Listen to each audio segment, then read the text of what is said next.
addig nem fogsz tudni eredményesen márkát építeni, főleg közép és hosszú távon, hogyha nincs rendbetéve az üzleti rész.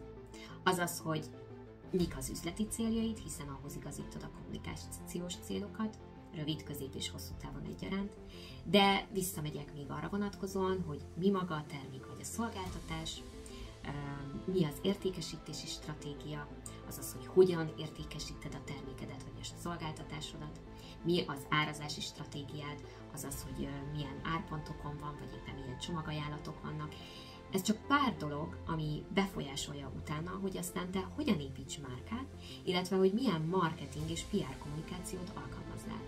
Ugyanis az üzleti részek fogják befolyásolni, hogy mekkora fókuszt tegyél, akár rövid távon, akár közép-hosszú távon a márkaépítési tevékenységedre, hogyan építsd a márkádat, és milyen marketing és PR eszközöket alkalmazzál.